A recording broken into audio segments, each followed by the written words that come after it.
Buenas! Não poderia deixar de vir aqui para falar sobre a retirada da Lei Magnitsky.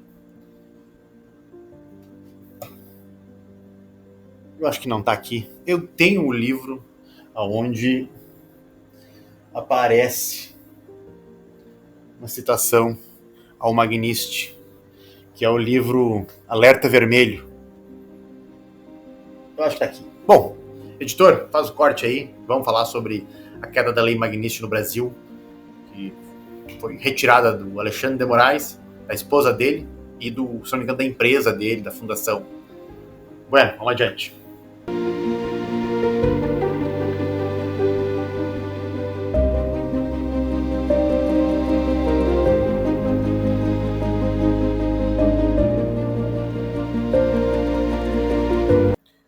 Buenas, eu falei aqui que eu tinha um livro e eu tenho, ó, Alerta Vermelho. Este livro, meus amigos, é sensacional. Alerta Vermelho, como me tornei o inimigo número 1 de Putin. Esse livro aqui é muito bom, agora que a gente está contextualizado sobre a Lei Magnitsky. Sobre ela, aqui tem detalhes de como o advogado Magnitsky foi perseguido pelo regime russo. Esse livro também fala sobre como a economia capitalista, como a economia de mercado, foi reintroduzida nos países que estavam sobre a égide da cortina de ferro da União Soviética. Porque naquela época a União Soviética ela controlava a economia de modo planificado. Então esse livro traz com muitos detalhes, é muito gostoso de ler, é muito bacana. Ele fala muito sobre isso. Então eu recomendo que vocês leiam, recomendo mesmo. Eu até tive que buscar ele, eu tenho esses livros aqui que vocês veem, que compõem esse meu cenário aqui, porque não é um cenário, eu realmente, todos esses livros aqui, eu tenho mais um andar de livros ali, eu tenho alguns livros aqui atrás também. Aqui estão os que eu estou lendo, né, que eu não leio todos de uma maneira organizada, mas aqui já estão todos que eu já li, todos os ali que eu já li também, e eu tenho um outro quarto aqui, que eu estou na casa dos meus pais, eu morava aqui antes, né, e aí alguma parte da minha biblioteca está aqui ainda, então eu tenho um outro quarto onde tem mais uma porção de livros que eu já li todos. Sim, eu leio bastante. E aqui fala sobre o Magnitsky. Mas enfim, o meu vídeo aqui não é sobre o livro, a que pese veio a calhar, mas é sobre como o impacto que vai ter essa retirada da Lei Magnitsky, né? E qual é a minha opinião, a minha análise sobre esse fato, né? Enquanto eu não falo que eu sou um analista, eu gosto de me dizer que eu sou um palpiteiro, né? Porque quem faz análise vende análise. Em que pese eu já trabalhei vendendo as análises, né? Eu escrevi alguns relatórios na época que fazia assessoria de relações governamentais e análise política para algumas entidades privadas. Mas aqui nesse canal eu tenho zero compromisso com interesses privados ou interesses públicos, né? É só minha opinião. Então eu consigo ser um pouco mais criativo. Então a minha opinião, o meu palpite, a minha leitura é que eu ouvi bastante canal, li bastante coisa também sobre essa retirada. A primeira coisa que mais me tocou é de que sim, Alexandre de Moraes venceu. Sim, ele é muito poderoso. Sim, o governo Lula também venceu. É óbvio que a política internacional, pessoal, ela não é sobre sentimentos, sobre narrativas. Ela é sobre interesses econômicos, sobre interesses militares, sobre interesses de nações. Quem não entende isso continua sendo massa de manobra, isso é um ponto. Mas isso não diminui o fato desta vitória, tanto do Alexandre de Moraes, da Suprema Corte, quanto do governo brasileiro. A retirada da Magnitsky não é uma fraqueza americana, é um cálculo. Que gostemos nós ou não, ele aponta para uma coisa bem clara, gente, bem clara. O Lula negociou bem. E Lula saiu maior desse episódio, com certeza. Alexandre de Moraes se beneficiou disso. Eu ouvi algumas falas sobre o Trump, né? O Trump está se encaminhando para ser um grande estadista americano. Ele não age por ideologias, ele age pelo interesse. Os interesses dele e os interesses norte-americanos. Ele não acorda pensando em como salvar o Bolsonaro, como salvar a direita brasileira. Ele acorda pensando no que é o melhor para os seus interesses, olha aí, para os seus interesses e também para os interesses norte-americanos. Gente, se houve algum recuo, não foi por simpatia ao Lula ou ao Alexandre de Moraes, nem por medo, tampouco por uma pressão moral.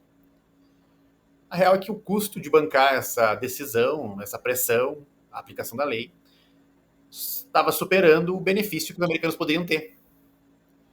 E o Trump viu a importância que a previsibilidade jurídica desse movimento vai trazer para ele, como as relações comerciais vão passar a funcionar, e como também as ações na Venezuela podem influenciar, aliás, a relação que o Brasil tem com a Venezuela poderiam influenciar. É importante dizer que a gente às vezes faz uma analogia que o Trump seria o Reagan, né? Não é. Os cenários são outros, não existe aquela bipolaridade, né?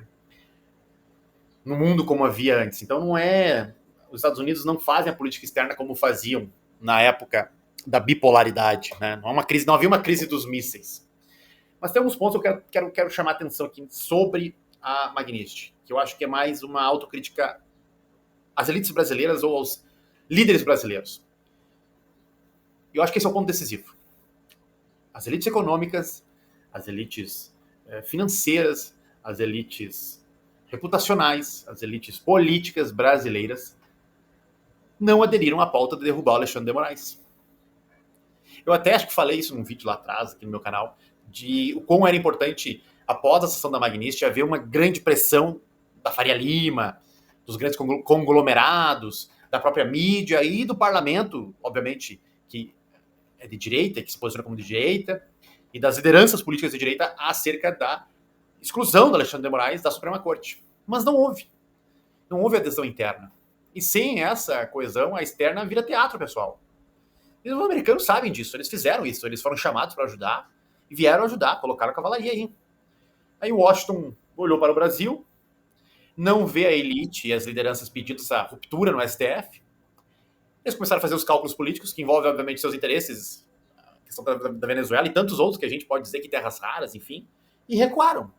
Não recuaram, como eu falei, pelo medo, mas recuaram numa questão de atender aos seus próprios interesses.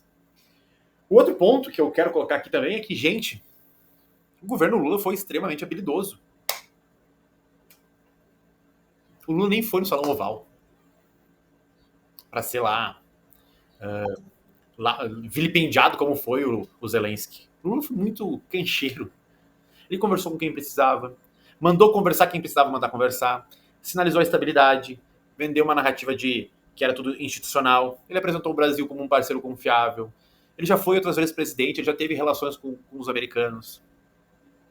Falou que sim, talvez havia problemas, mas que havia uma legitimidade em tudo. Os americanos não estão olhando aqui o dia a dia, eles não olham o cotidiano, eles olham a radiografia. E o Lula foi lá e apresentou a melhor que tinha.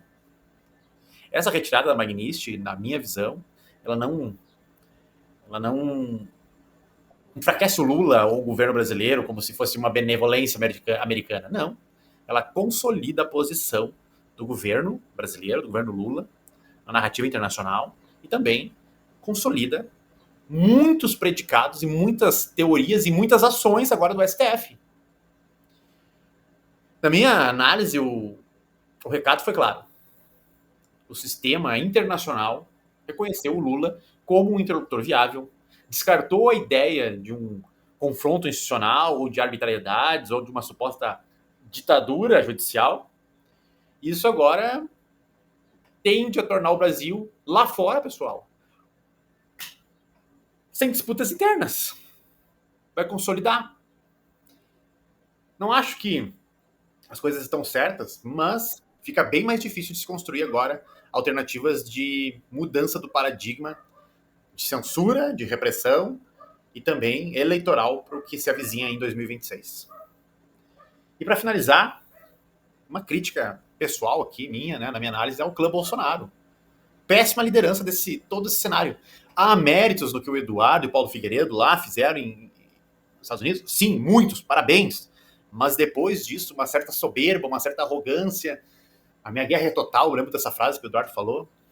O Bolsonaro aqui, enquanto estava livre, não construiu de maneira sólida uma sucessão, um interlocutor.